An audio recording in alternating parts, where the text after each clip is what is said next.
Good evening, everyone.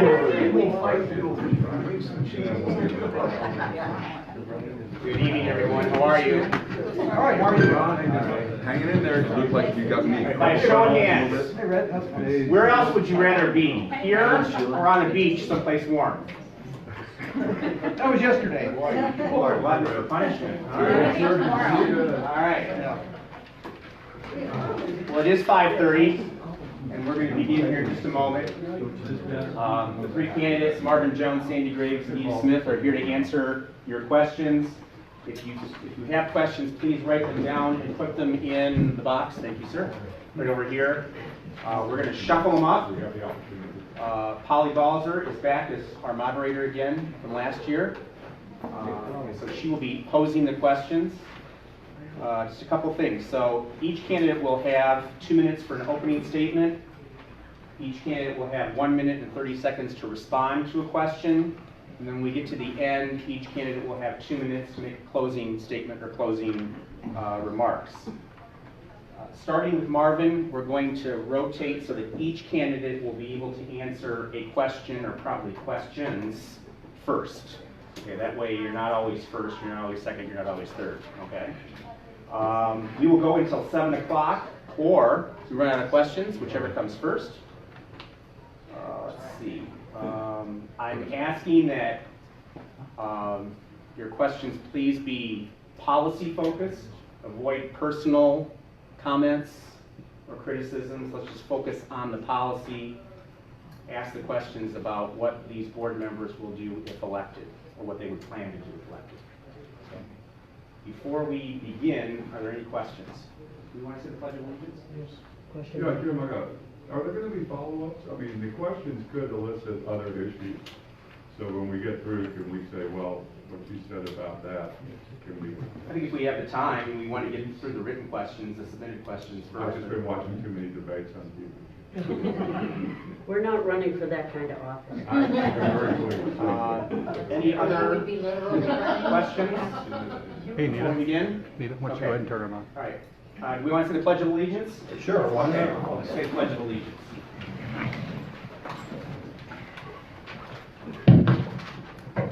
I pledge allegiance to the flag of the United States of America and to the republic for which it stands, one nation, under God, indivisible, with liberty and justice for all.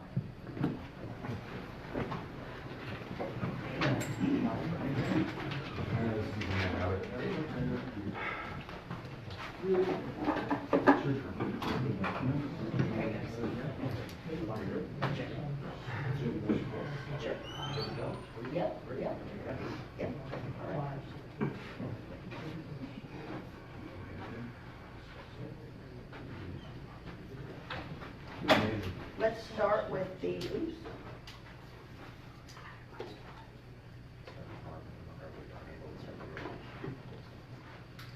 Marvin, would you like to, or Mr. Jones, would you like to make a 2-minute opening statement? Sure. Good evening. Thank you all for coming out. It's a blustery night and it takes a little effort to get here, I understand that. For those of you that have been following the POA for some time, I was elected in 2017, as I recall, and it was primarily on something called the reform or change approach to the POA. Had a lot of support for that in those days. Thank goodness. One particular instance comes to mind when Sheila and I and Carl Rubenstein teamed up to thwart an effort by the POA to give $100,000 to the seashore schools, which really is not allowed according to all the documentation, governing documents and so on. So that kind of thing is something that needed to be dealt with back in those days. And I can cite a litany of things that were wrong, at least in the reform movement's opinion. And we've come to today where we've made great progress, I think. I hear that from members of the community all the time about how wonderful things have become, or better they've become in any event. I wouldn't say wonderful. If you follow the POAs around the country, the news about those, You find that POAs are always under fire for one thing or another. It's rare that there's a consensus or an agreement. Nobody likes to be told what to do with their property, even though they sign an agreement to do that with their property, particularly here in Texas. So, what kinds of things do we need to do for the future? Well, our bulkheads are ever present and continue to deteriorate. We're spending a great deal of money to maintain them, fix them up. We just signed an agreement with Urban Engineering, which is the firm that actually designed the bulkheads out here, to help us maintain those and come up with some new technology. Is that it? Okay, thank you.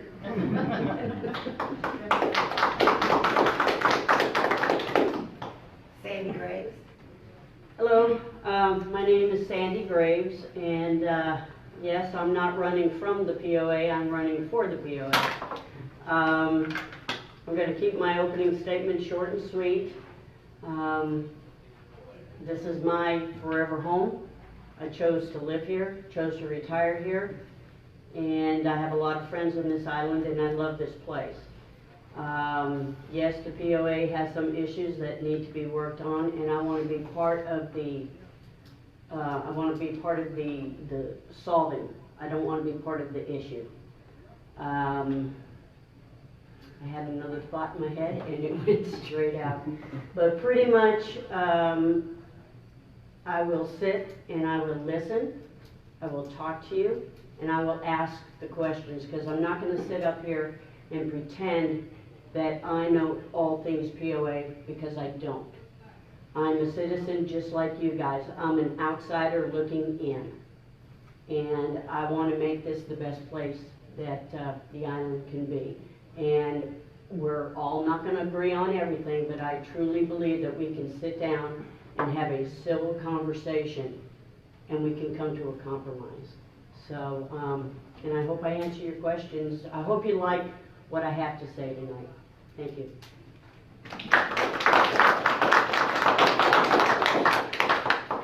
Nita Smith. Hi, I'm Nita Smith, and I maybe have lived here the longest, I guess, from what I've seen, or what people have said. I've been here almost 15 years. Yes, I'm that old. Doesn't make me the wisest, it maybe makes me the oldest. I've seen a lot with the POA. When I first came here, there was one part-time director, that was it. When he went out to check on something, the door got closed.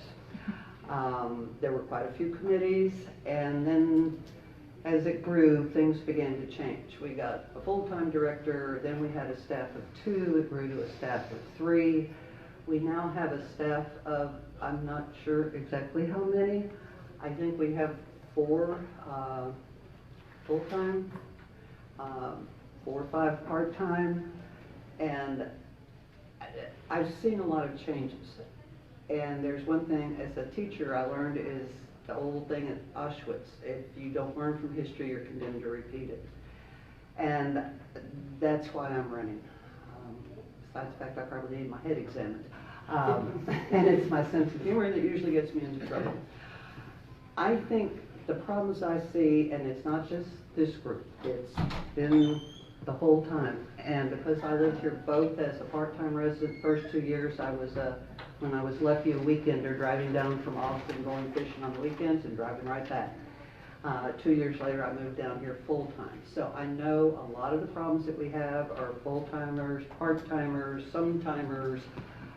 There's all kinds of issues that maybe could be solved if we broke them down and studied just exactly what was the cause. If somebody's paid a rental management company and they're living in Colorado in the summertime, they have no idea that their yard has weeds 6 feet tall, because they're paying somebody to cut them. The other thing is, I think we need to have rules, and I think we need to obey them. That's the other big thing I've seen. When we've had lawsuits, I'll finish later, often they're because rules were not followed. And so that's my goal, is to try and improve some things that I've seen through the years that could be better. Thank you.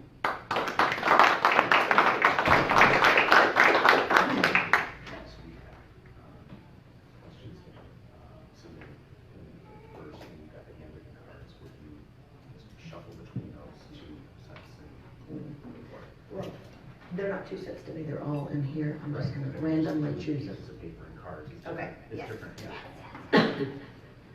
Okay. Ms. Graves, per our bylaws, the entire board is charged with governance and not only the board president. Do you agree to abide by this bylaw?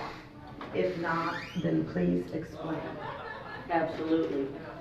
By becoming a board member, you are challenged and you agree that you will follow the bylaws and you will follow the law. And it's not up to you to stray from those. Ms. Smith? I'd say absolutely as well. I know that the CEO form of management is much more efficient to just get the 4 officers to get together to decide things. But y'all vote for 7, and to me, cutting out 3 members on a regular basis is not the way to do it. Mr. Jones? I couldn't agree more. Following the bylaws is absolutely essential to having a reasonably well-functioning POA.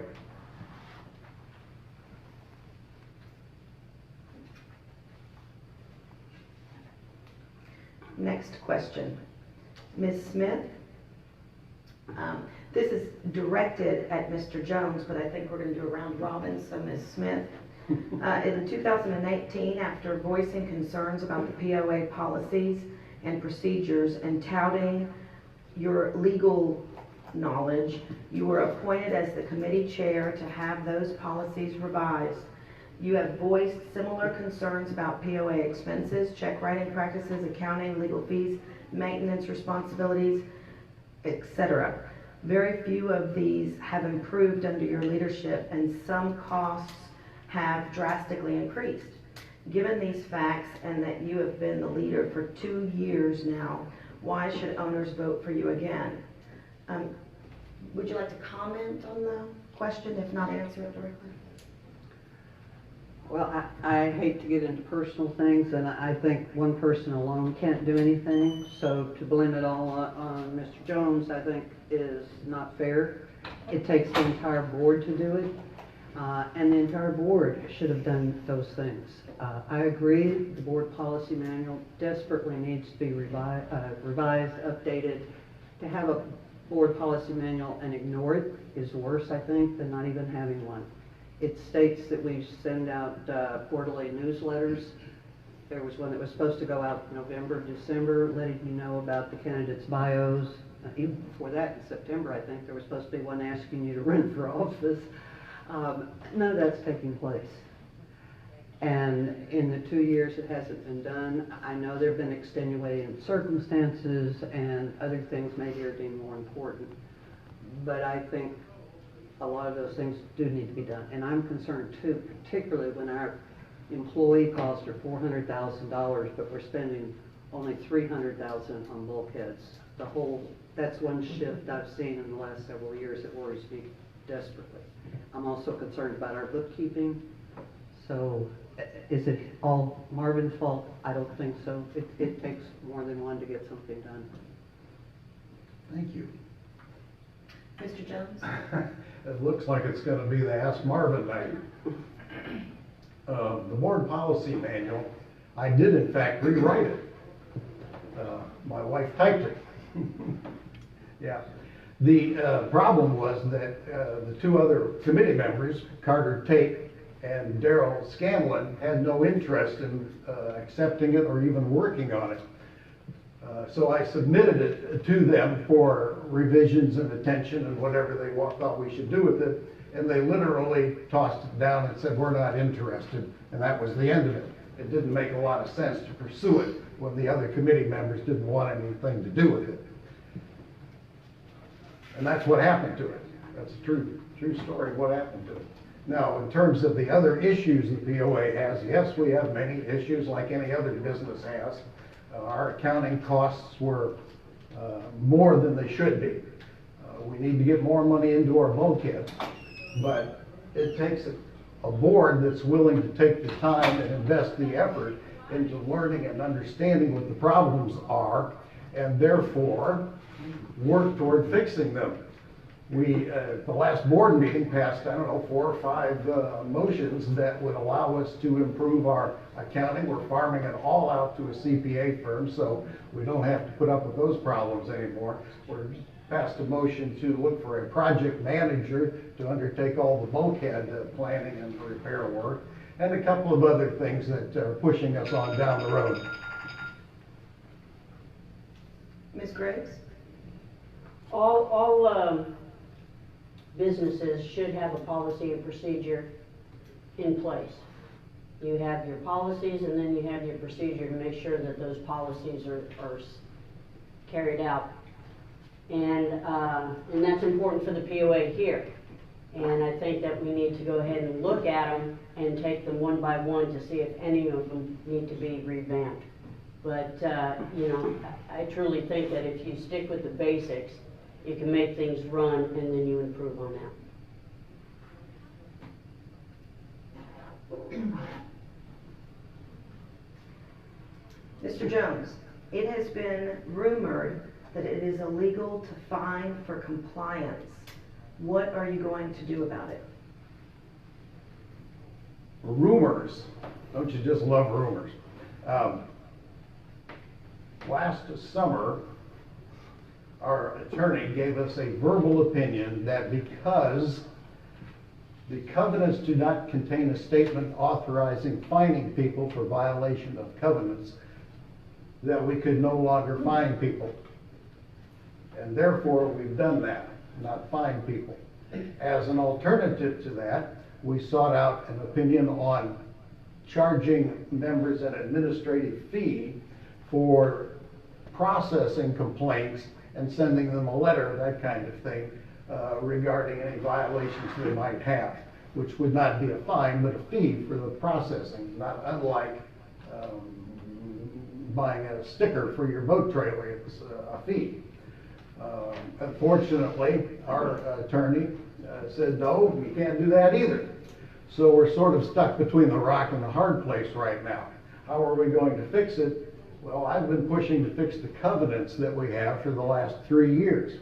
And it's very important that we undertake that here next year to look at some sort of fix to our covenants, not only for the fining and the keeping the properties up, but all sorts of different issues that we need to resolve. Ms. Graves? Okay, would you repeat the question one more time, please?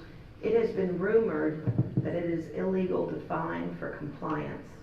What are you going to do about it? Well, first off, I don't know if it's illegal or not, because back in 2016, there was a fine schedule put in place.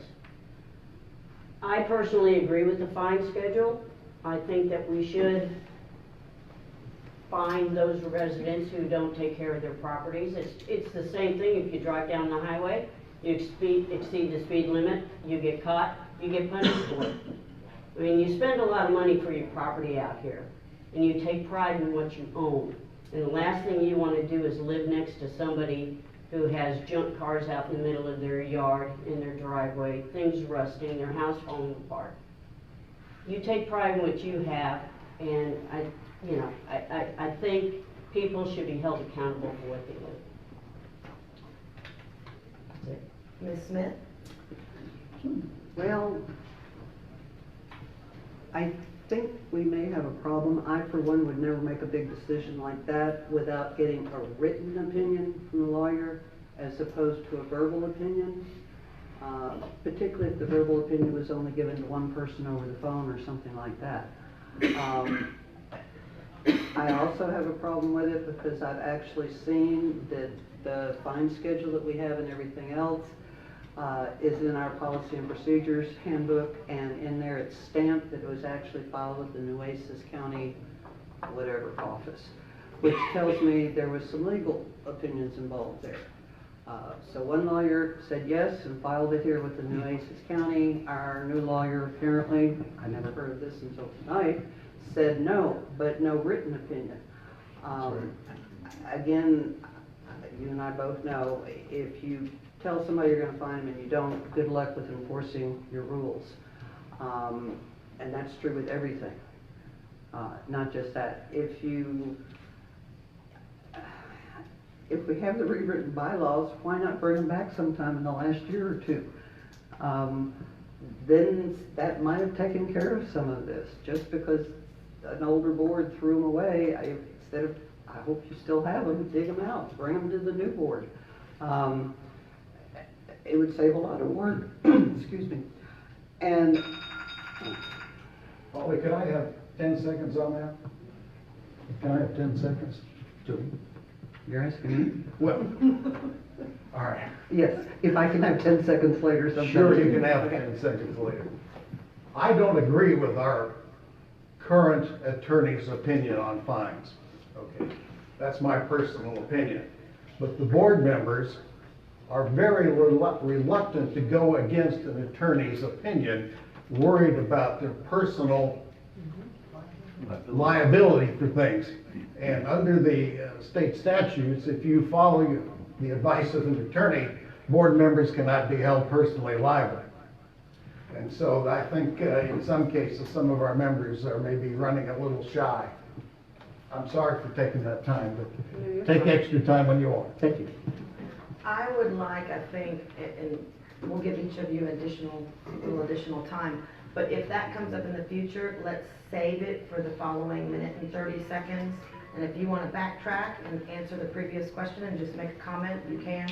But if we start doing the back and forth, then we won't get through all the questions. Okay, contracts. Per our bylaws, and this question is going to be for Ms. Graves. Per our bylaws, contracts of any form are to be approved by the board before they can be signed by the president. We note times in the past where this bylaw has been violated. For example, despite written advice to the contrary from the POA attorney, at least one contract was issued by the POA president for second opinion legal services without a prior vote of approval by the board. Do you support the need to follow our bylaws to ensure that all actions by the board contribute to open transparency? If not, please explain. Well, as was stated before, I said the bylaws are there they're put in there for a place, for a reason, and you should follow the bylaws. And if the bylaws state that it has to be total board approval, then that's what it should be. Ms. Smith? I would agree. That's usually the reason there's a board instead of a dictatorship.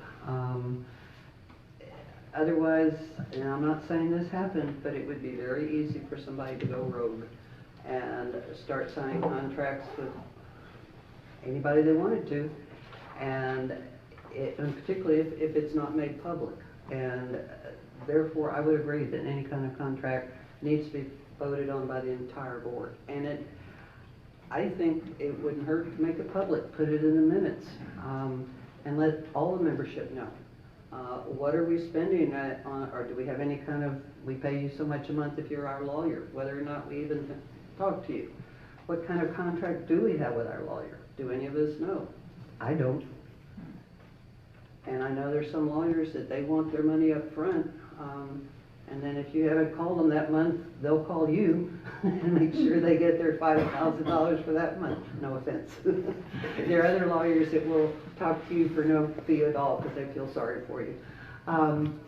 But I think we definitely need to follow the rules, and that's why I think it's so crucial that we dig out the policy manual and get after it immediately. That would be one of the first things I would do. I also have some problems like that with our employees. As I understand, there's no employee handbook that says if you come in and you're the front desk, your duties are this, this, and this.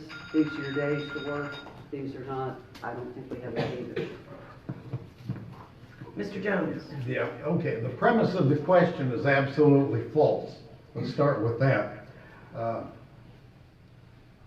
Here's a little excerpt from an email between myself and Jim there and the attorney. During our discussions, you stated that I and/or Jim have the authority to obtain a consultation, second legal opinion, if the cost is below our written board policy of $5,000. He replies, as we discussed, Article 11 of the Board Policy Manual authorizes the executive coordinator to enter into contracts if the price is under $5,000. That's been in place for years and years out here. In addition, the Section 3.02 of the bylaws authorize the president of the association to supervise the executive director and therefore ask him to participate with him to seek a contract as long as it's under $5,000. So the point of the story is, if you had to take a board vote on everything that was purchased by the POA, nothing would ever happen. My example previously was you couldn't buy a box of pencils without a board vote. The purpose of this $5,000 limit is to allow the board not to be engaged in every single transaction the POA makes. Jim and I together agreed to hire a second opinion at the request of 2 board members. So it wasn't like we were out in the ozone somewhere, and got these 2 opinions under the $5,000. Our attorney Cagle verified that that was a legitimate and authorized thing to do. I wish we could put that rumor to bed once and for all.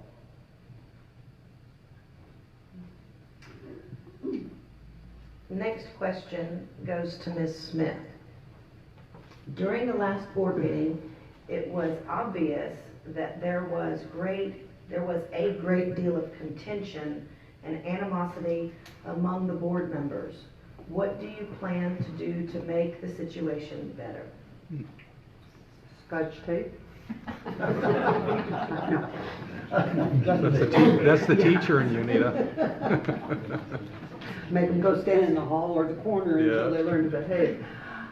No, it's obviously a problem.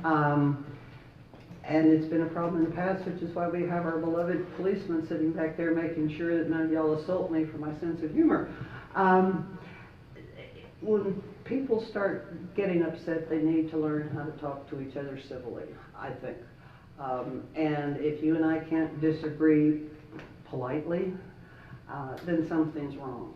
And I think, obviously, something's wrong. As I said when I got up to follow that at the last board meeting, I couldn't believe it myself. How we fix it, I don't know. Maybe we need to have a board workshop and have somebody come in and talk to the whole board about acceptable behavior. I mean, that's a little strange at our age, I would think. But the only other thing is to get a change in the composition of the board, I guess I would say. Y'all have seen the behavior, you've heard the behavior, you're the ones who vote the board in and out, so it's sort of up to you. And that fits me with my sense of humor. I've been on this board long enough to remember the days when I was the outsider on the board and was subjected to vast amounts of criticism and snarky remarks and that kind of thing. And if you've been attending board meetings for many years, you probably remember that. So I kept my mouth shut by and large. You'll find that I'm the guy on the board that is calm, do not lose my temper, and try to reach consensus with board members. I think the current board members would agree with that. So, all things considered, we could certainly use some more polite behavior during board meetings. No one board member can control another board member's behavior. But I certainly hope in the future and going forward we can try to remember we all live on this island together and we see each other at HEB and that kind of thing. So let's just back off the rhetoric, please, and try to be nice to each other, at least for an hour and a half. Mr. Graves, or excuse me, Ms. Graves? I didn't think my voice was that low. Obviously, what happens with the board, Nita and I are not privy to the behind the scenes, the emails that go on between them, the issues that are brought before them. But I think, and going out to the rumors, hearsay here, and so forth. I think a lot of the problems that we're seeing now probably could have been resolved with a phone call, a civil conversation, and remember that you are an adult. You're not 12 years old. So if I get on the board, that's what I'm going to strive to do, is to sit there and listen and be civil. And if I don't agree with you, I will tell you I don't agree with you, and I will listen to your point of view as I would expect you to listen to my point of view. And then maybe one of us will convert to one of either side, or we'll walk away with our same opinion, but we'll walk away still as a working entity.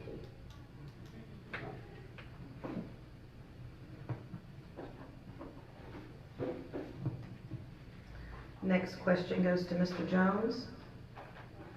Time after time, members have brought issues to the board, sometimes in the form of 3 minutes, sometimes via email, and sometimes through a whistleblower filing.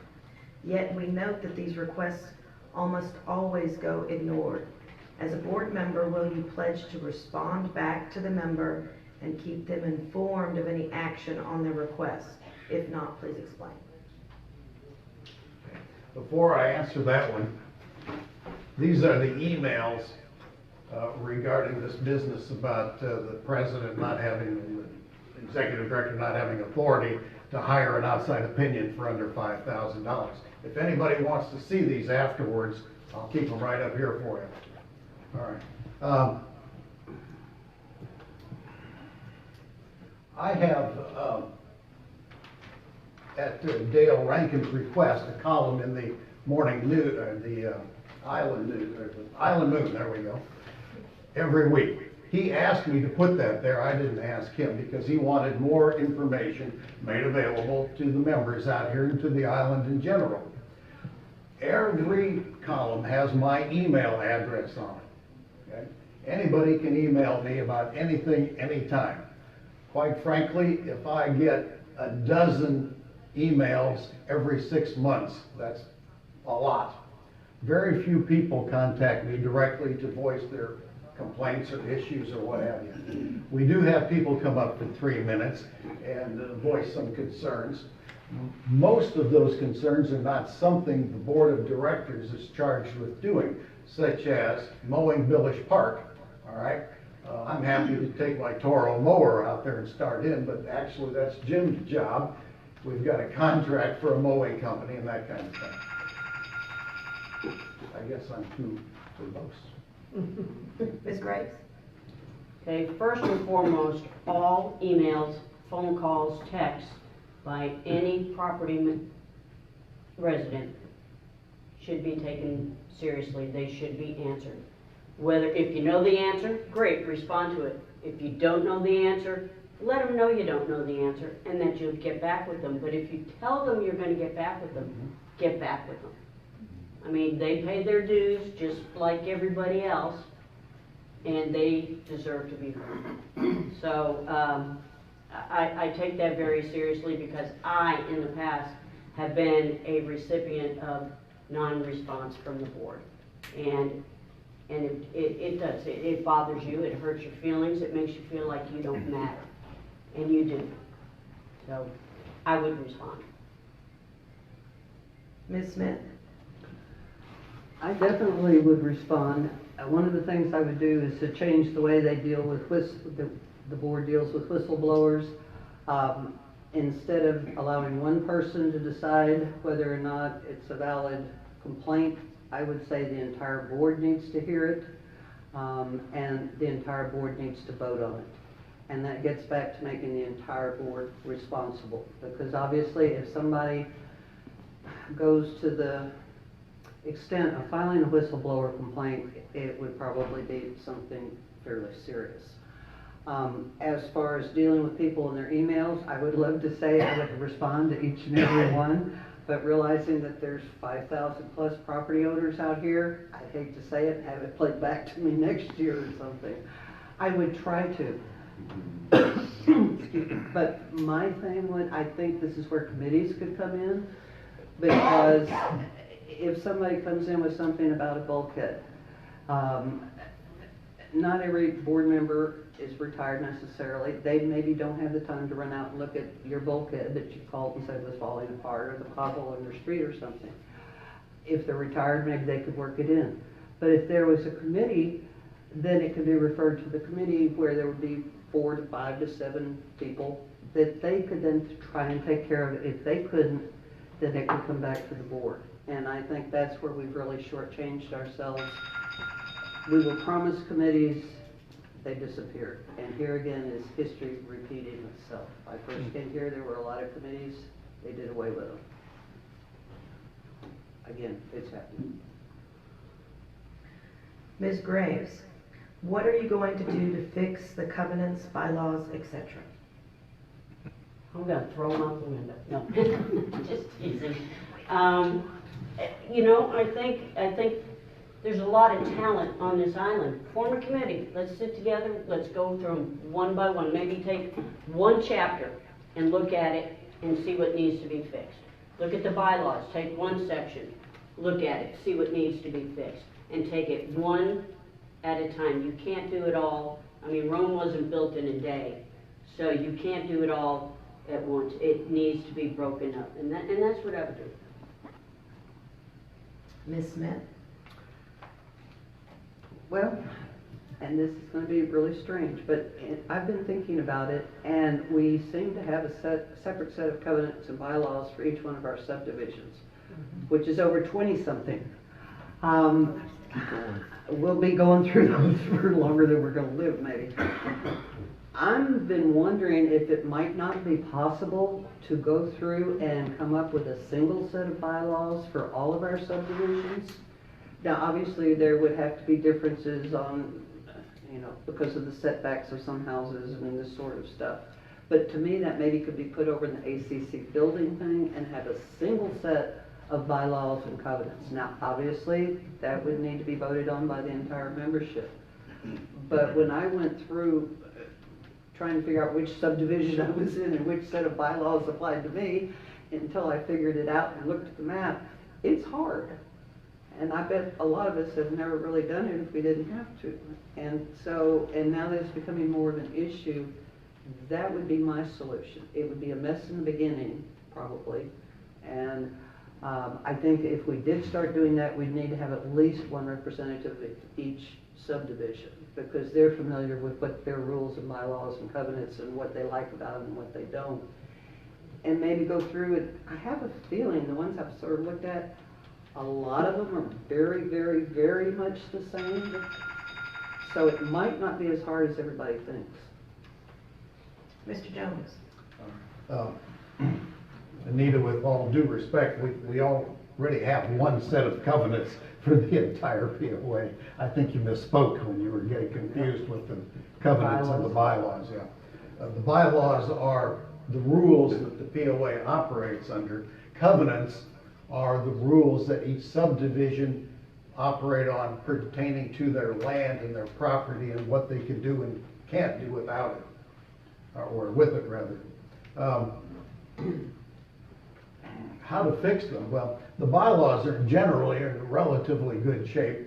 The covenants need to be worked on. I ran on that back in 17 and haven't had much success or much enthusiasm from board members to get those changed. It's a monumental job to do that. I've been talking with 2 or 3 people about forming a committee from the entire island to start the process of looking at how to change the covenants.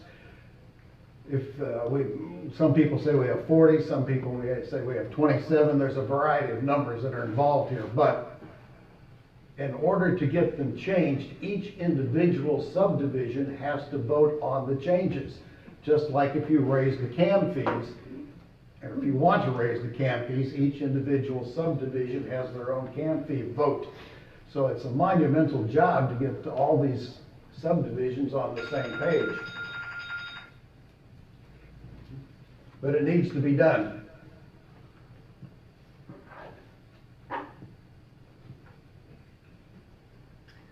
Ms. Smith, what do you want in a compliance program?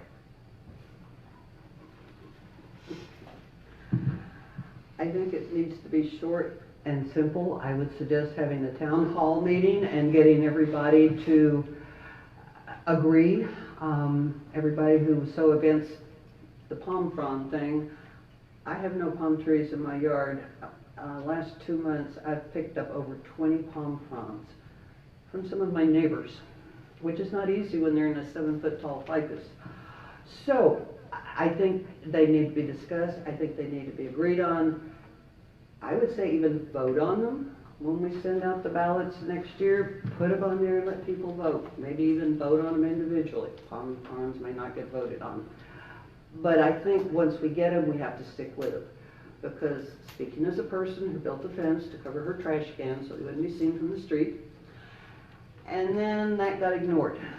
I've been waiting to get reimbursed for the money I spent to hide my trash cans. I know some people near me that cut down their palm trees because they're older, retired, and knew they couldn't afford to trim them every year. What happens if they decide to come back and ask the POA not only to refund them for cutting them down, but to replant 2 full-grown palm trees? Because those who follow the rules should be rewarded, not punished. And I think that's one of the big problems we've had here, is that lack of consistency and enforcement. And I think that's one of the reasons we get all of this disagreement and yelling and so on. When you know that you got away with something and you didn't. Mr. Jones? Compliance, Anita, we did have a compliance committee earlier, and they came up with a recommendation, and unfortunately, the board sat on it. I was disappointed in that. I thought we should have used more of it. Generally speaking, the board took no action. So maybe with some new members, we can get a little motivation and deal with that problem. I do remember a town hall meeting about compliance, and there were more board members present than there were members of the public. So they weren't too wound up over it, apparently. We were anticipating a big turnout, and went for the big room over at the school, and almost nobody turned up, so I guess they weren't that interested. And I have been working a lot trying to get city cooperation, and I want to compliment Dan over here. He pitched in on that. I've managed to get an appointment with Paulette Girardo and our code enforcement chief for the 13th of February to sit down and have a talk on how we can come up with a mutual plan between the POA and the city, whereby we can work together to get more city enforcement here. The city has teeth. The POA has gums, if you will. Ms. Graves? As it stands right now, I think that the compliance department, compliance people, I think they're doing a really good job. The ones that are out on the street, if they see somebody out there, they talk to them, they explain what they're doing, and most people are really good with that, and they understand, and I think the presence out there, they're turning the opinion around. Now, a lot of things that the residents are complaining about, as Marvin had stated, those are code infractions. And the POA can't do anything about code infractions. We can't do anything about potholes. We can call and complain about it, but POA doesn't have any jurisdiction over our streets. That is the city. So, and as it was mentioned earlier, the board did absolutely nothing with what the compliance committee put together and brought forth to the board. And they put in a lot of work, because I went to a few of those meetings, and they did, and they really, you know, took into consideration residents' privacy. There was the issue, well, if I complain about my neighbor, is he gonna know it, and that's gonna cause even more, because, you know, sometimes you can't talk to that neighbor, because they just aren't a nice person. So, anyway, there's some, never mind. Mr. Jones? What do you want with respect to parking? Cars, trucks, boats, RVs, trailers, boat trailers. Driveway parking okay? On rocks parking okay? On grass okay? Question mark? That is a tricky question. I think the weekends are the biggest problem, where people come here from San Antonio and other places to visit their friends or visit their house for that matter. And they park with lots of family members, and they have more cars than they have street. And so they park in the driveway, they park in the street, and they park in the front yard. They park their boat trailers in the front yard, and so on and so on. All right. There is no good answer to this, because a lot of people have no choice but to park in their driveways. Others who don't have that problem want to see the streets kept clean. Now, first of all, if they're in the street and there's a parking problem, the police have jurisdiction over that and can issue tickets or tow them away. So the first thing to do for members would be to call the police if they're blocking the street. Okay? Now, as a policy for the POA, boat trailers, we've recently had a suggestion from one of our board members that the POA open a boat parking facility, or boat ramp, I'm sorry, not ramp, a trailer parking facility, whereby we rent or buy some land, put a fence around it, and charge people something nominal to park their trailer in there, and their boat if it's on the trailer, thus eliminating some of the clutter, so to speak, around the neighborhoods. Well, that's a possibility. So there's a lot of things to do, but we've got to get the board focused on that. Ms. Graves? Are you talking just residential, or are you talking boat and car parking in general? It does not distinguish. The question does not distinguish. Okay, well, I don't have an answer. I mean, parking is a premium here. And, you know, that's a big problem. You know, we have our stickers on our vehicles, and we have our stickers on our trailers that allow us to park at the boat ramps, and that's not a large area. I mean, we have some ramps that decent, and then we have others that are really small. So that's a problem there. And then you have that boat ramp surrounded by visitors or even residents who just happen to like to launch out of that certain area. So our space is really, really limited. So I don't know. And I'm not going to sit here and tell you, oh, I have a solution for that, because I don't. It's something that we have to put our heads together and try to come up with something. As far as on our own property, again, space is at a premium. And some of the houses are parked so close together that you don't have any other choice but to back that boat trailer right up against your house, and you're looking out a bedroom window and all you see is a boat or a boat trailer. I mean, it is a problem, and I don't know how to deal with it. Ms. Smith? A lot of what she says is right. If you have a magic wand or a magic solution, I'd love to hear it. I think a lot of it is what Marvin said, the weekends, the holidays, the duck hunting season. That's when we have a big problem. You get these huge pickup trucks with a huge 22-foot trailer behind them. They pull up and park for the weekend, and the mailman doesn't give you any mail because they can't get to your mailbox. Or you move down here and have a very small one-car driveway and one-car garage, and you get a boat and boat trailers in your front yard, and the neighbor comes across the street, hi, glad to meet you. Am I going to have to look at that for the rest of my life? I try to keep my neighbors happy. I planted some plants in front of it, some hibiscus and so on, and begged them to give me 3 or 4 months for a grow. It worked. Nobody knows I have a boat trailer in my front yard right now. But that won't work for everybody.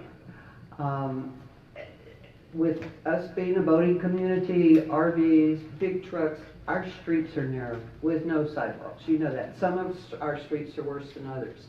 And the houses are close together. In some neighborhoods, they're no more than 10 feet apart. So and other neighborhoods have more yard, more parking, wider streets. If you look at Gypsy and then look at some of the others, you park 2 trucks side by side and you're lucky if you can get a car between on some of our streets. So I'm not sure there is a solution other than patience. Ms. Graves, what is going to get done about getting this board to start working together and stop going behind backs, not so transparent for all? Question mark. Take them to the woodshed with the switch and whoop them. I mean, because they're acting like little kids. Again, it goes back to remember, you are an adult. And talk to each other in a civil manner. And if not, I don't know, bring a mediator in, send them to the corner, I don't know.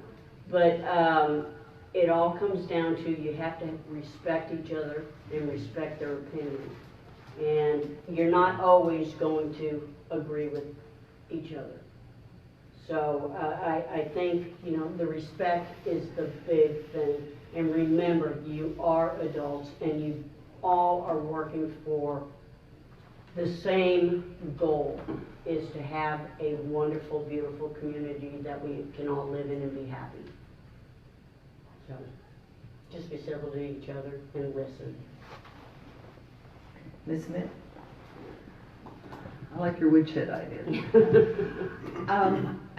I don't know, I would suspect, and I'd have to read through parliamentary rules and procedures to see what happens and if it's true.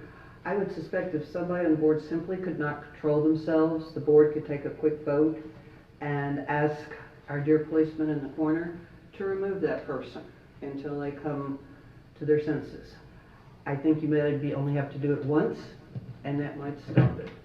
But as long as that behavior is accepted, it's going to continue unless, and here's the unless, y'all are the answer. You see the board meeting, you see the people's behavior, you are the ones who vote for your board. So in a way, it's up to you. If y'all are willing to tolerate that kind of behavior, or maybe even find it entertaining and want to continue it, then watch your board members and that will help you decide how to vote. It's very difficult for a board to get something done if they can't be civil. When Marvin's talking about he wanted to get this done and he wanted to get that done, you can't get that done. If the board members can't work together and they're always fighting at each other's throats, it's going to be hard.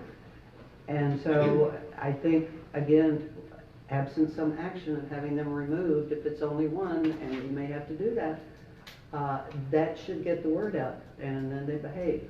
Worked in the high school classroom, maybe it would work for ours. Mr. Jones? Well, many of you probably remember the evening that I had to have Carter Tate removed from the board meeting. Am I right, Paul? I do remember. Yeah. It was unfortunate, but Carter and I, over time, have managed to shake hands and develop a mutual respect for one another. Actually, we're on pretty good terms in the last year, so I'm very proud of that Carter and I could come to some understanding to work with each other. Spoke with him today, as a matter of fact, over some things. So it can be done. People don't want to get too personal and attack one another. I don't believe you've ever seen me attack anybody in the board meeting. That will not happen. I may have to state the facts of the situation, but I do not attack fellow board members. Never have, never will. All right. In terms of respect, oftentimes boards have a communication specialist come in and explain how to communicate with one another without being offensive. I don't think that would be a bad idea.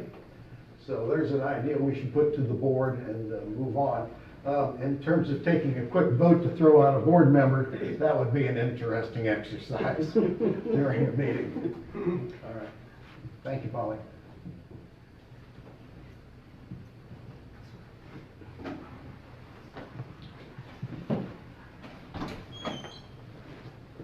You cleared the room. Ms. Smith? Apparently so. too much harmony. More than 2 years ago, multiple members brought the issue of improper invoicing and payments to HDR associated with a contract in which they unilaterally terminated without work being completed. This was brought to the board, but has been ignored. There is no statute of limitations on recovering our funds. If you are elected, will you pledge to track down the HDR money and report back to the membership? If not, then please explain. I have not a clue what that's about. So, I don't know what I can answer to it. If it's been this long, in 2 years, and nothing's been done by the boards in the last 2 years, I don't know if there's a statute of limitations, or I really don't even kind of understand what they're talking about. Are you saying, if they are saying the board paid for services that were never delivered, I find that kind of hard to believe. So, that's all I can say about something I don't know anything about. Mr. Jones. Well, I don't think anyone will ever accuse me of sticking up for HDR, Brent Moore's employer. But the research to look into all of that kind of thing was turned over to Marta Sprout, and I don't know where she stands on that. And I know that Brian here has helped her somewhat with that. We had a whistleblower complaint by Alan Rickardson, which he eventually withdrew because he didn't see the need for it after a couple of elections and so on. So I've got copies of some documents which are pretty inappropriate. One in particular where a board member signed on behalf of HDR and had the executive director sign on behalf of the POA. Well, the POA has to have a president sign a contract, by the way, if it's over $5,000. So that kind of thing has kind of gone by the way, and there's a real question of whether we can recover any money. The legal fees involved might be as high as trying to recover it. Anybody that wants to take on the lawyers down at HDR needs to rethink that a little bit as a practical matter. Ms. Graves? Well, I have to agree with Nita that is something that I am not privileged to, that information, any of those contracts, what was supposed to have been done, what hasn't been done. So I can't comment on something I don't have any knowledge about. Next question will go to Mr. Jones. What do you think of the POA attorney Cagle? No comment. You don't comment on your attorney that's doing work for you. That would be silly. Ms. Graves? I don't know him. Ms. Smith? I've only seen him in action twice. Once in the courtroom over the whole thing about the recount and all of that. I wonder if I can be sued for this. Honest opinion, guess not. I was not impressed personally because I noticed that his, I don't know if it was another attorney from his office or his legal aid or what, but I noticed several times she was kind of doing this to him and passing him things under the table.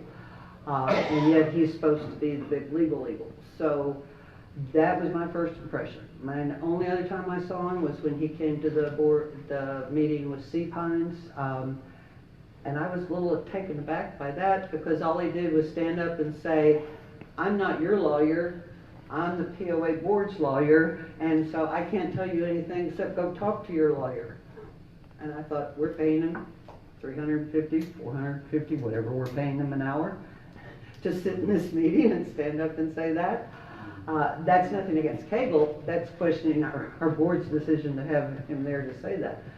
I don't know. The only thing I've heard is that he's split from his parent company in Arizona recently. I don't know if that's true or not either. So other than that, those are the only two times I've seen the man in action, and I wouldn't hire him, but that's just me. Next question, Ms. Graves.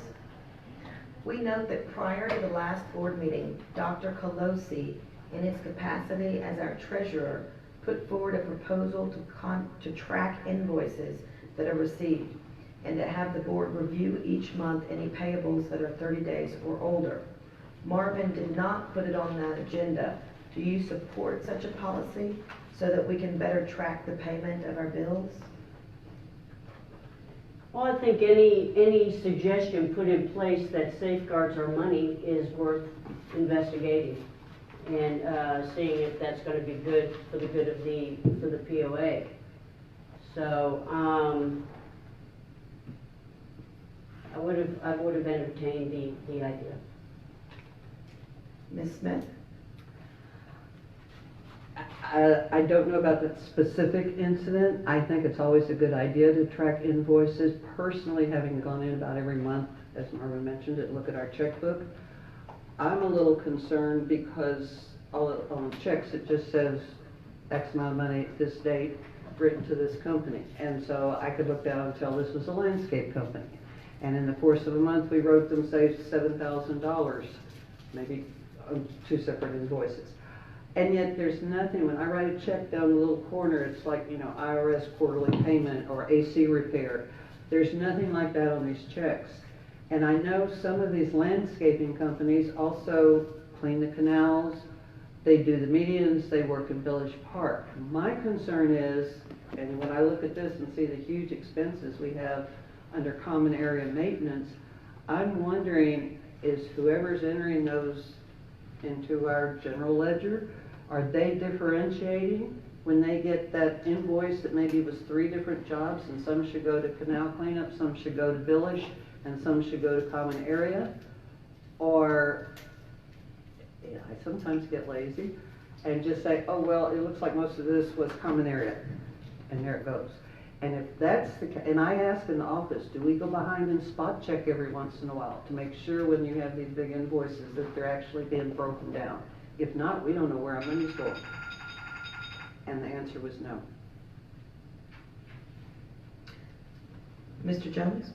Okay. Well, we have some good news on this topic. For about 6 months, I've been visiting with our CPA, Jeff Smith, about changing our entire payables program. Nick was involved in those discussions as well, so was Dan Brown. As of yesterday, we no longer pay our own bills, believe it or not. We have engaged the CPA firm to work with something called bill pay. So all the invoices that come into the POA go via email now into this bill pay program, which alerts us that they need to be reviewed. It now takes 3 people, myself, Mr. Colosi, and Jim, to sign off on those invoices as ready to pay. We have ample time to review them. They're date stamped, so we actually know when we get an invoice that shows up in our office. Oftentimes from certain vendors, it's months before they bother to send us an invoice, believe it or not. I don't know how they run their business, but that's the way it works. So this new bill pay system will work much better. The actual payment then is made by the CPA. He pushes the magic button and the electronic transfer of funds takes off. So this is a whole new way to do business. In fact, we will no longer have paper checks, period. That'll solve some problems, I'm quite confident.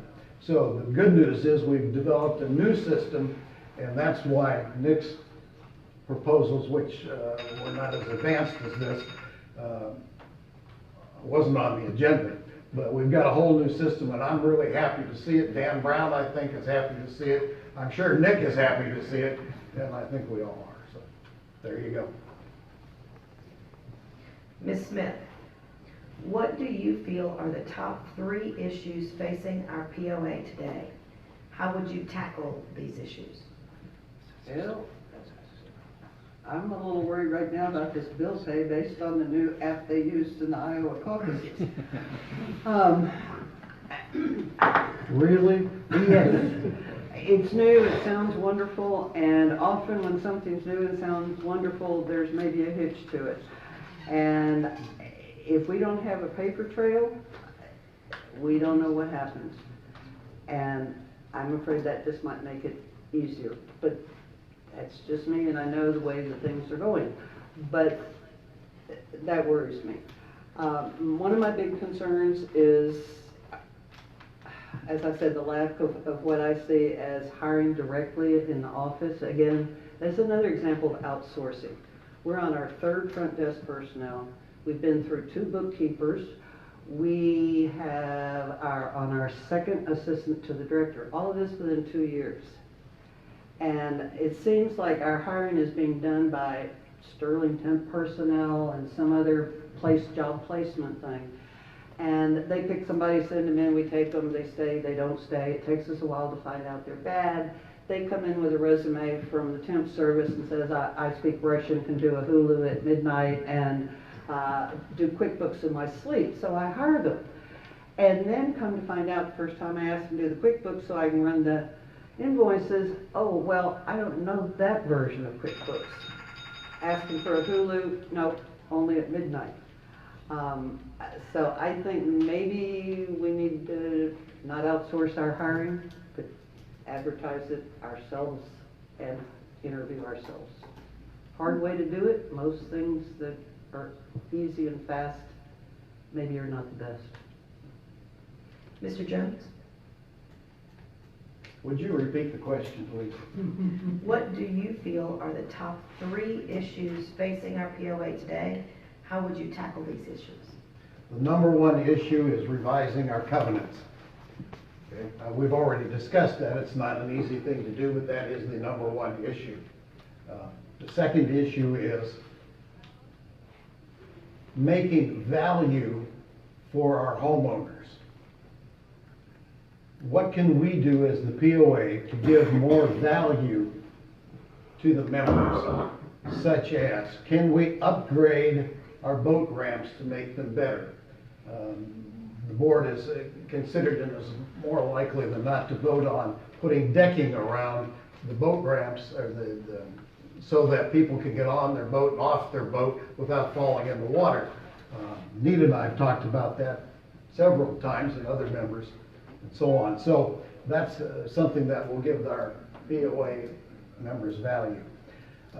In addition to that, keeping the neighborhoods up to speed with streets, police, and city code. Those 3 items are the number 3 things I hear from members. We have very little control over the police department, although last night some of us were there at the town hall meeting with the police and pushed them very hard to get more police out here.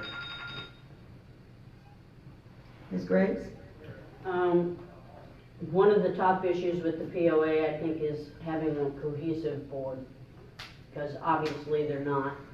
So I think that needs to be worked on. As always, our POA money, it's our money. We need to make sure that when our money goes out the door, it's going to the right place. So better tracking to that. And, you know, bulkheads are always in the forefront of everybody's mind. I mean, I live on a dry lot, so you think, oh, okay, well, they really don't affect you. Well, yes, they do. If the bulkheads fail, it could affect me. Bulkheads, the appearance of them, it affects people's property. You don't want your yard falling into the canal. So, so I think those are the 3 things I think that are always in the forefront of everybody's mind.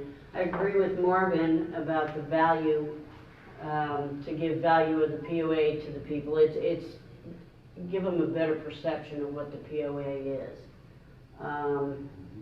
I think we can be more out there as far as what we do with the community. You know, let's have fun together.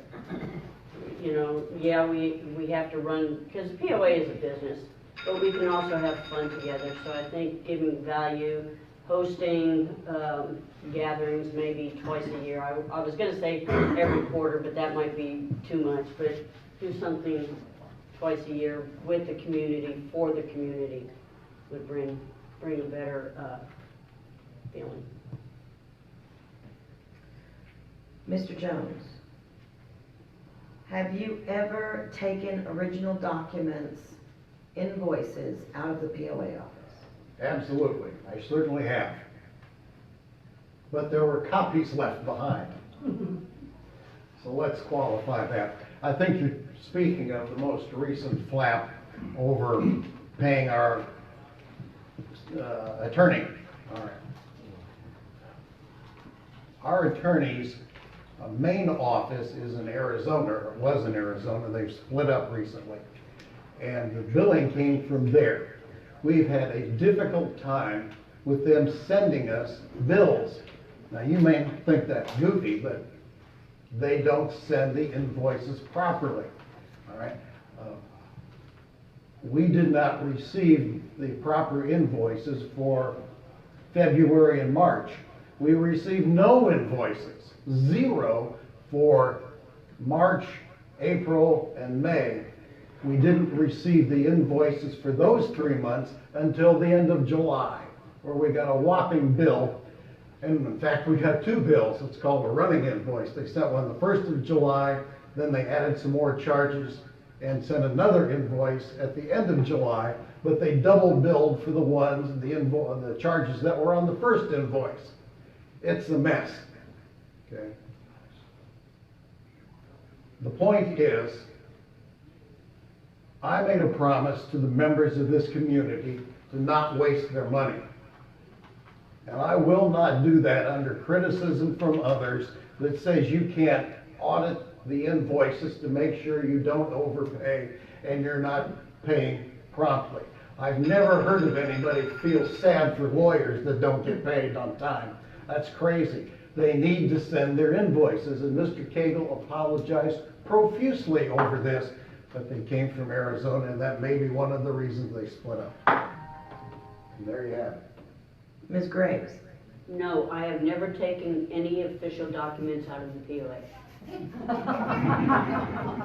The easiest question. Ms. Smith? I don't know what you call documents. When I was on the Canals Committee, we often took stuff in and out, the maps from the Canals Committee, our drawings and things like that.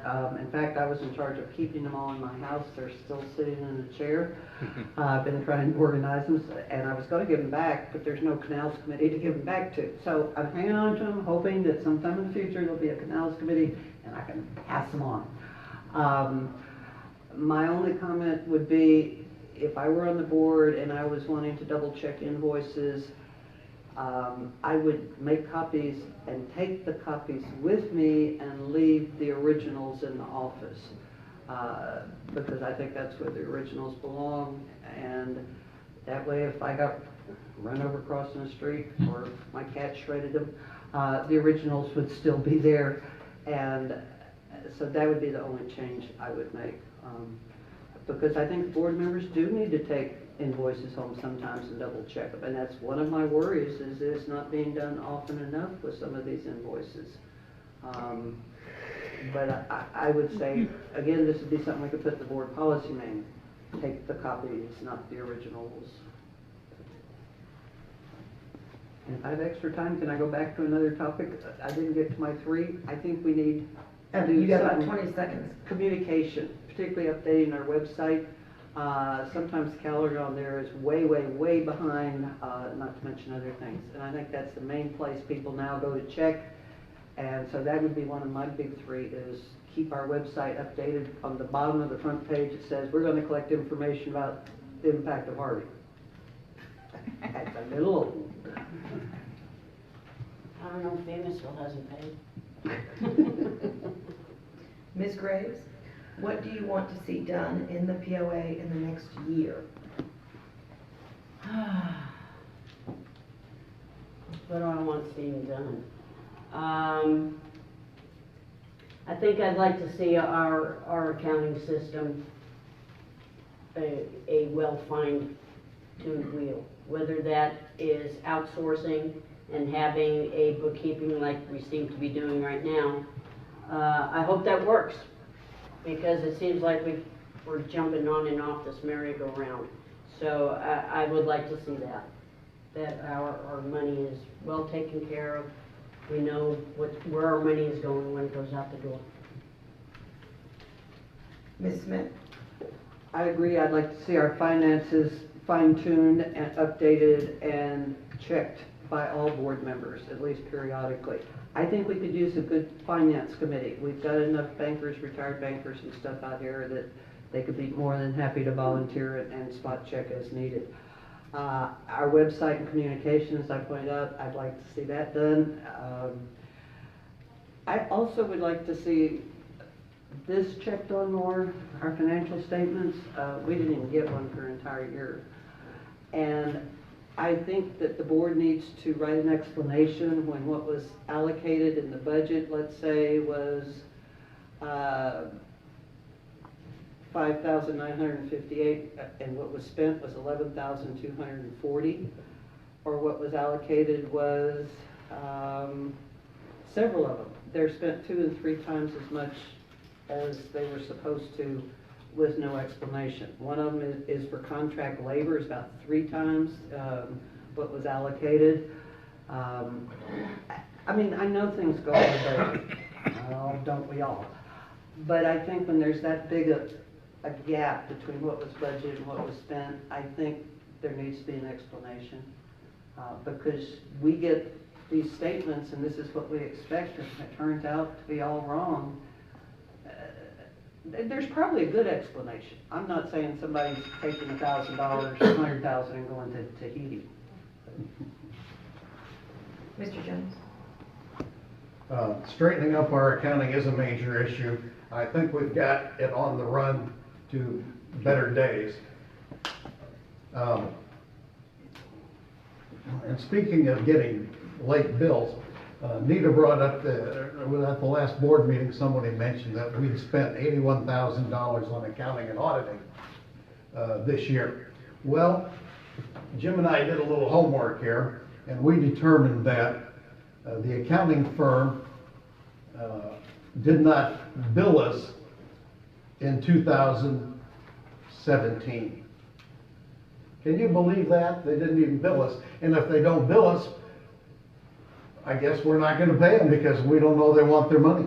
They charged $22,000 in 2017, but didn't send a bill until 19, thus inflating the number for 2019. They didn't send us 18, which was 39,000, until 19. What is wrong with these people that don't send their bills? So it's not only the law firm that doesn't send in the bills, it's the CPA firms as well. Okay?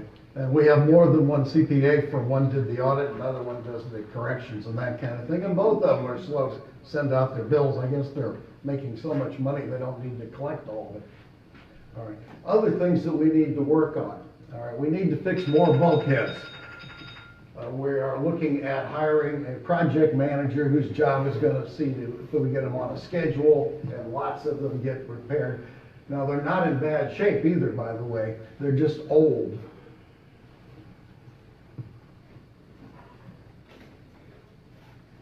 Ms. Smith? Will you follow the laws and follow the bylaws? Always. Unless we write a bylaw or we have a law that I think is morally wrong. And here again, as a teacher, I can remember the laws that they had in Nazi Germany and that sort of thing. Would I follow that kind of law? No, but I would stand up and say so and say why I wouldn't. I'd like to know, aren't we still using the same CPA and auditor that didn't send these bills for that year? And if so, have we switched? Yes. Okay. They're not working for us anymore. Because I was going to say, that would be a big mistake. So to answer your question, yes, I am notorious for obeying laws and rules and so on, unless I think they're morally wrong. And then I won't, but I'll let you know. I won't do it behind somebody's back. Mr. Jones? This, ladies and gentlemen, is the Texas Property Code. We are under Chapter 209. Nita took a look at the way I've got my book marked up, and he said, that's like your Bible, isn't it? You marked your passages. We have to follow Chapter 209. If you don't, you can get into legal trouble with lawsuits and that kind of thing. Following the bylaws, absolutely. Following our covenants, yes.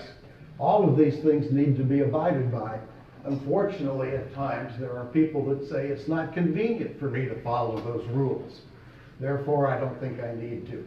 And when you hold them accountable, assuming it's something significant, then they lash out. And that's unfortunate, but that's what happens here.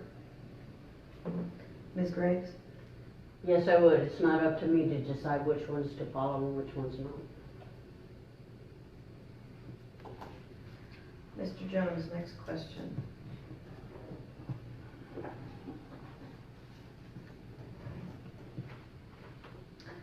Knowing that Dr. Colosi has decades of nonprofit board experience, has worked hard to clean up our books, and has our investment funds finally earning a good profit, do you support retaining him as treasurer? If not, then please explain why. I think Nick has done a good job working with our investment company. I certainly do. And I don't criticize other board members in public. That's inappropriate, and it certainly won't help with the cohesiveness of the board. So that's all I'm going to say about it. If Nick chooses to run for a treasurer at the next, after the next election, the one coming up in March, when the board makes their election for officers, then we'll deal with that at that time. But in general, I think Nick's done a reasonably good job. Let's not kick him to the curb here. Ms. Graves? Well, as an outsider looking in, I feel he's done a good job. Ms. Smith? Well, finances are not my strong point, even though that's what I've been looking at. So I cannot judge whether he's done a good job, a bad job, an outstanding job. That's not for me to say. I know I've been worried about the numbers that we've gotten, and that for a whole year we really didn't get any kind of financial statements, and that worried me. But I've been on quite a few or several boards and committees, and you pick somebody to be treasurer or make somebody be treasurer because nobody else wants to do it, and or secretary. Those are usually the two that you have to force on somebody. So I admire him for taking it on. It could have happened to me. If nobody else would do it, somebody has to do it. I would have made friends with as many financial bankers as I've found down here, and I get them to hold my hand and do it for me. And the minute somebody got on the board that was a retired financial advisor, or a retired banker, or even a current one, maybe even better, I would have said, you know what, I resigned. It's your job now. But that's just me. I think sometimes boards have to fill positions because somebody's got to do it. I think probably those people do the best they can. You notice that this place up here is not exactly crowded. I know in the olden days, they used to have to beg people to be on the board. Literally beg them, because nobody wanted to do it. So, and I think there's still a feeling among some of us that we're doing it because we needed to do it, or somebody's begged us to do it, and it's our last penance before we retire for good. But I'm not about to criticize somebody else for what they did, as long as they were doing the best they could, and I'm not one to judge. So last question, and I'll begin with Ms. Graves. There has been some dissension recently on the board. Not to rehash these events, but how would you make the peace and have a more united board? Wow, this seems like a big topic of conversation I think tonight. We've answered that question, I think, 3 times already I tonight. think we've, Ask another question. That's been asked and answered, please. That was my answer. for all candidates, what do you think is the most pressing POA issue? I think we've answered that as well. Yep. Sorry, I'm not pre-reading these, Jim. I'll do better next time. You're fine. What are the top 3 issues? I think we've heard that one. In fact, that's the same handwriting, so whoever that is, cut it out.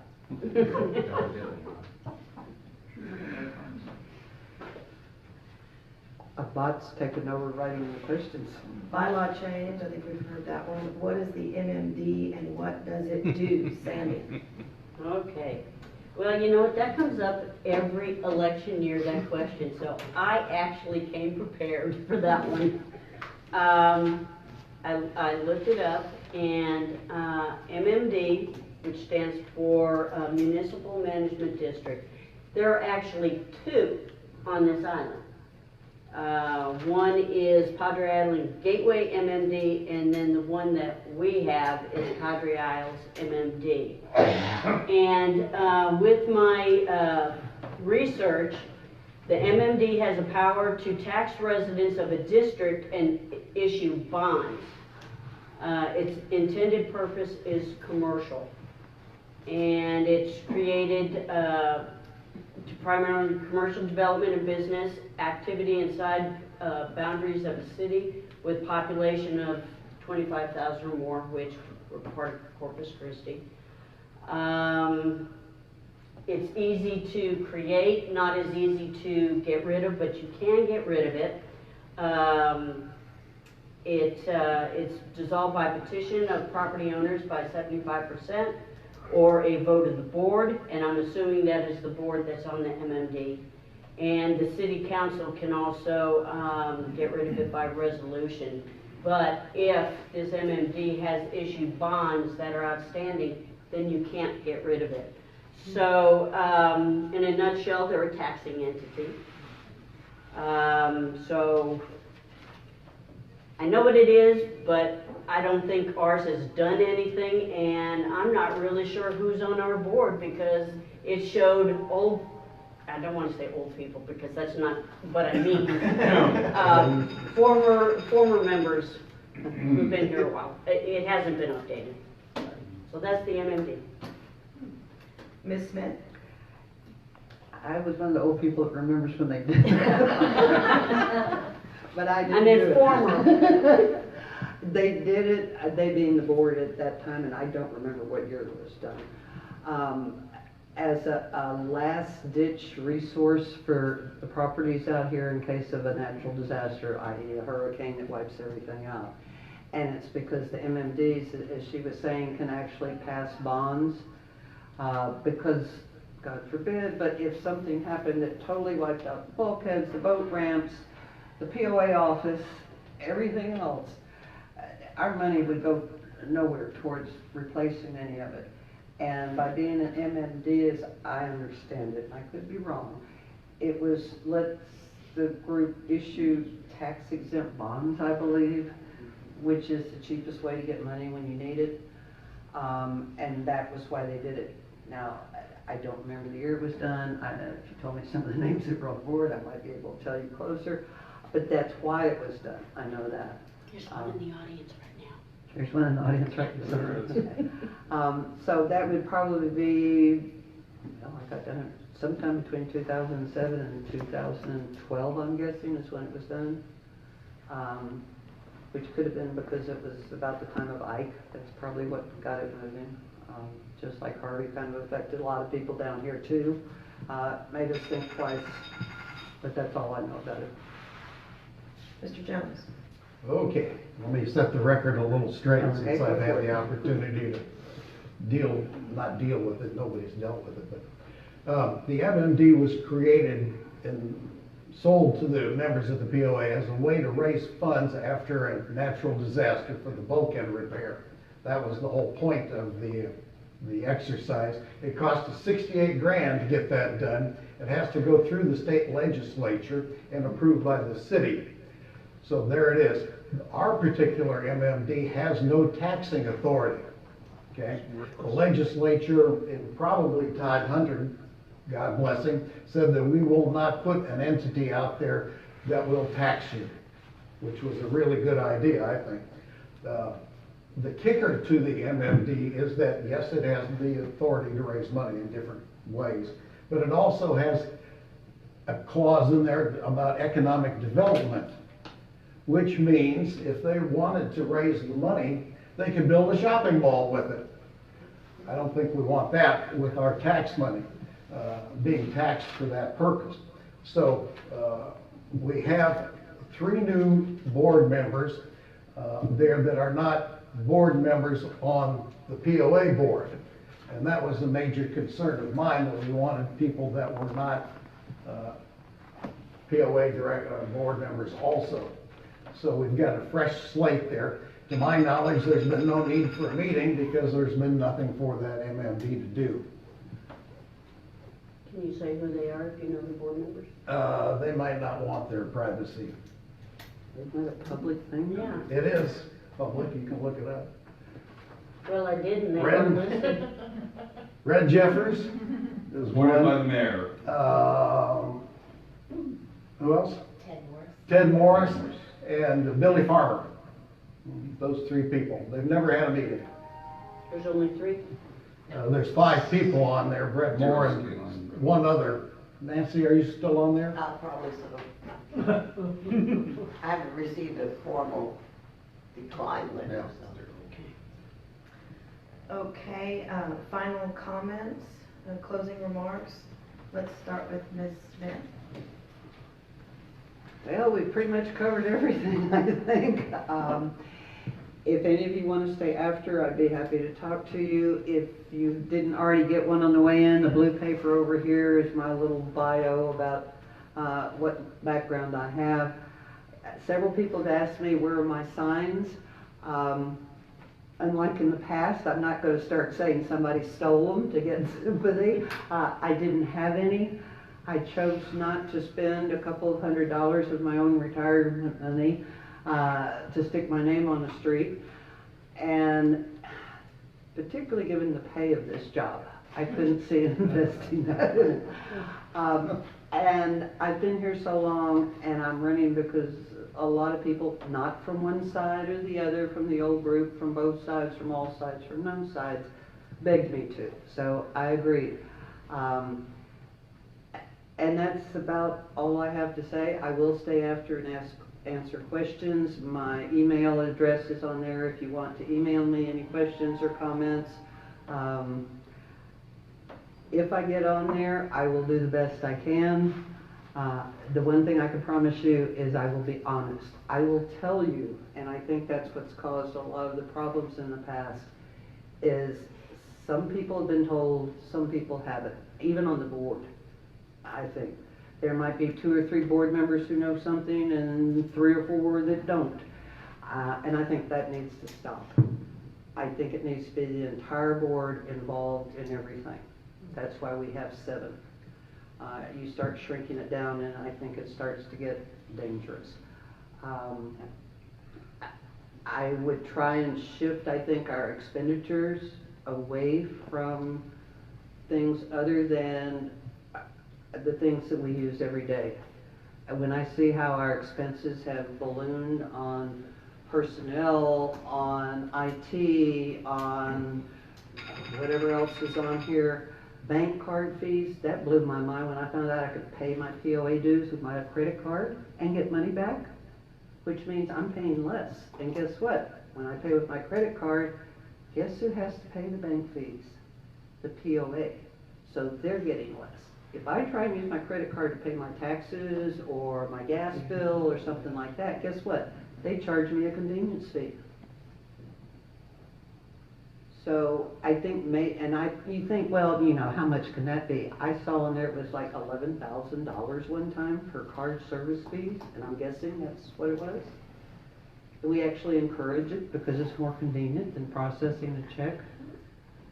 Well, I have nothing against it, but I think we need to start charging like all the other public entities do. If you want the convenience and the bonus points, so you can get an extra lifesaver for your boat or something, then don't make the POA pay it. And I think it's little things like that that are kind of eating away at where our money is going. I think it needs to go to the people, like you say, improvements in all the parks, not just Village Park. Having get-togethers for the people, having quarterly town hall meetings, that sort of thing. And Thank you, getting, Ms. Smith. and I need to hush. Mr. Jones. All right. One of the things we need to do this coming up year is to expand the social functions of the POA as long as we stay within our articles of incorporation and bylaws, which are somewhat narrow, so we're gonna have to follow those rules. But recently, we've been approached by the La Posada people to work with them on a Christmas lighting, Christmas tree in Village Park, and other Christmas decorations, that kind of thing. We probably can't contribute money to that, but we could certainly contribute some time and volunteer effort. Many of you remember the last meeting we had, Ryan Pendergraft came up and was concerned that we needed more community activities. I ran into Ryan at the Paula Giardo show and tell, and he volunteered to be head of a committee to do that. So I look forward to that coming up this year. I think we can all agree that we'd like to see more community involvement, but we are limited, ladies and gentlemen, within the scope of our bylaws and our articles and what we can contribute to. Now, having said that, I'm running again, and people ask me, Marvin, why are you running again? Look what all you've been through. All right.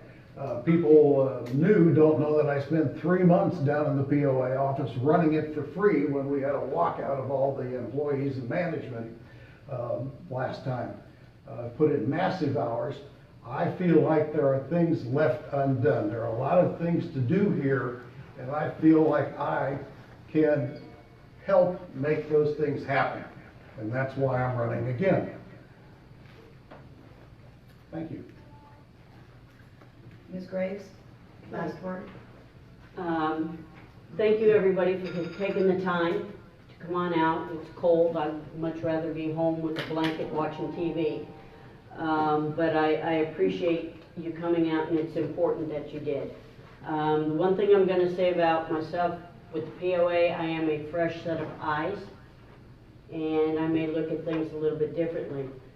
For you guys who really don't know me, I'll give you a quick background since our bios have not come out yet. I've retired from the airline industry. I started in ground level, ground operations. I slung the bags, I marshaled the airplanes in, I processed the people. And I worked my way up through hard work, and when I retired, I was general manager with Northwest Airlines in Billings, Montana. I was also plant maintenance manager for Northwest within the state of Montana, so I, checked safety and all that. I also worked for FedEx for a little while, and I have served on numerous boards from elementary PTA level all the way on up to Montana State PTA, where I was vice president. I've served 2 terms as president for New Neighbors League of Corpus Christi, which is a women's social organization. So you ladies out there, if you have any questions, you want to have fun, talk to me. I'm also on my 2nd year as a board member with La Posada. And this year we issued the Marines a $30,000 check with the island's generosity and the hard work from the rest of the board. So I'm not afraid of hard work, and I believe in giving back where I live. So what you see is what you get. And I'll be happy to talk to any of you at any time. Thank you. Thank you, everybody.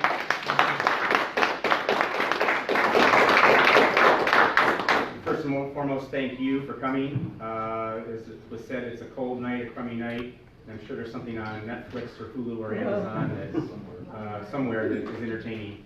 Thank you to the candidates for being here and answering the questions. Thank you to our great moderator, Polly. Thank you to the people who are streaming this. Ballots will be out soon, okay?